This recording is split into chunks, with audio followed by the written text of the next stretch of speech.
Then start natin to. Ayan.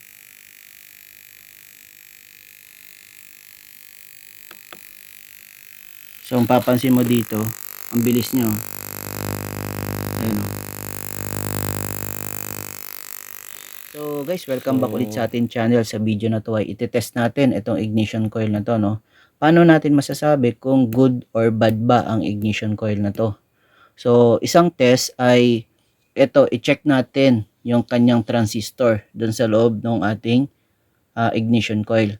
So yung transistor, ang trabaho niyan is switch on and off based sa input signal na galing sa ating computer box ng ating sasakyan.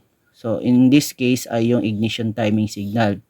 So dito meron tayong ideal pattern, ano. Once na nag-signal yung ating computer box ng on, dapat mag-on din siya yung primary coil. So ang titingnan natin dito guys is dito. So itetest natin siya sa 1000 RPM, sa 3000 at saka sa 6000 RPM. So mapapansin mo dito, habang tumataas yung ating RPM, tumataas din yung frequency. So bumibilis. Tapos mapapansin mo din dito, yung target dwell natin ay umiiksi or lumiliit. Ayan. So ang gagawin natin guys, dapat yung target dwell ng ignition timing, ayan, dapat same sila. Ayan, same sila. So dito, sa setup natin, ito yung ignition coil natin, yan. Tapos instead na gagamit tayo ng yung signal sa ating computer box, in this test ay ito yung gagamitin natin, signal generator. Ayan. So dito sa signal generator na to, sa setup natin ay meron akong dalawang oscilloscope. So etong oscilloscope na to, ang trabaho niya ay sukatin ito, yung signal galing sa ating computer box, yung ignition timing. So mapapansin mo dito, yung connection ko dito ay ito lang. Ito yung trigger, ito yung positive trigger, so ito yung negative. So ang trabaho lang niya ay, ayan, kung ano yung pulse signal dito ay dapat makuha natin dito. Tapos mapapansin natin, dapat etong time na to, yan, dapat same din sila dito. Yan. So mapapansin natin, yung isang oscilloscope natin, nakahiwalay yan. Ayan o, ito lang yung, ito lang. So dito matitest natin kung how effective itong camshaft sensor. So, naka-separate yan. Ayan o. So, hindi yan naka-connect. So, yan yung oscilloscope natin. Ito. So ang lang ito yung ating computer box. Halimbawa lang yan. So ito naka-separate. So dapat pag sinukat natin to, ayan, yung kanyang dwell time dapat same siya dito. So mapapansin mo, ang abangan nyo dito is ito. Pag mataas na 6000 RPM is pareho pa rin ba? Pareho pa rin ba ng target dwell? Okay? Ayan. Ayan, 5 Hz at saka, ayan, 2%. Ayan, nakalagay dito 2%. So, ang gagawin natin ay, ayan, tapos, ayan. So, start natin.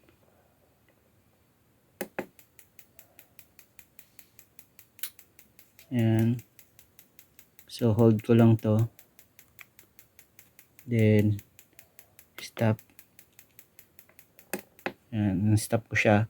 So, dito mapapansin natin, compare natin. So, ang nakalagay dito sa time frame natin is 2 milliseconds. So, bawat box na yan ay 2 milliseconds. So, yung signal sa ating computer box ay 2, ayan, sorry. Ayan. Ayan, so, 1, 2, dalawang box. So, lumalabas 4 milliseconds, which is ayan, 4 milliseconds. So ibig sabihin, yung oscilloscope natin nabasa niya yung output ng ating computer box. So dito 2 milliseconds, 4 milliseconds. So dito ikukumpara natin, bali ito, ayan. So ikukumpara natin yung signal ng ating primary coil.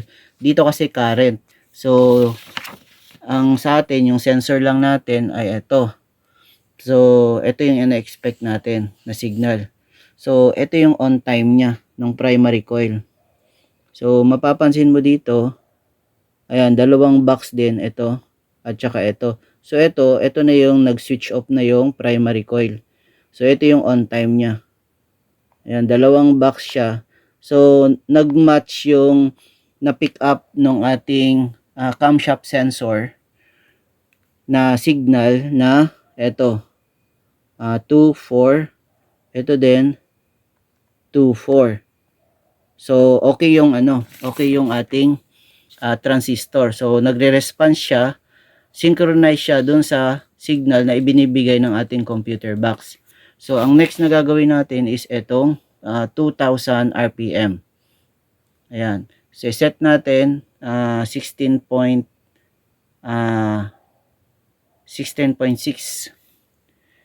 Ayan, 16.6. Ayan.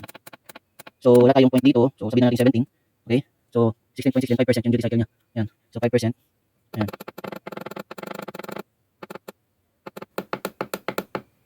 Ayan, naka 5% na tayo. So ano ko lang to siya. Ayan.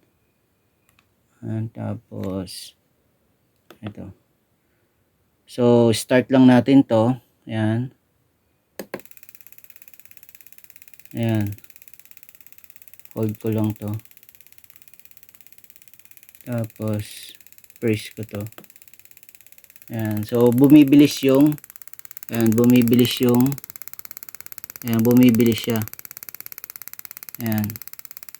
So stop ko to. Analyze natin to. So dapat ang in-expect natin na is nasa mga 3 milliseconds. So ibig sabihin ng 3 milliseconds nagbigay ng signal yung ating computer box, dapat 3 milliseconds yan. So dito mapapansin natin, ayun, almost isang box at saka almost kalahati. Kasi nga ang binigay natin is dito is 0.6. So ginawa nating 17. So hindi natin nakuha itong 3 kasi nga 17 Hz yung linagay natin. So ang importante dito guys, dapat similar sila ng target dwell ng ating ignition coil. So ang papansin natin dito, ayan yung ating so isang box at saka almost kalahati ito. So same sila ng target dwell. Ayan, same sila. Ayan. So ngayon naman guys, ang gagawin natin, kung kaya ba ng transistor ito yung ganito kabilis na frequency. Ito 50 Hz and 10% yung duty cycle. So ayan, walang point to. So expected natin ito. So ayan, so 50 Hz frequency. Ayan, 50 Hz. Tapos ang nakalagay dito is 10%. So 10% to. Ayan, 10%. So ano ko lang to. Unhold. Then ito. Ayan. Then start natin to. Ayan.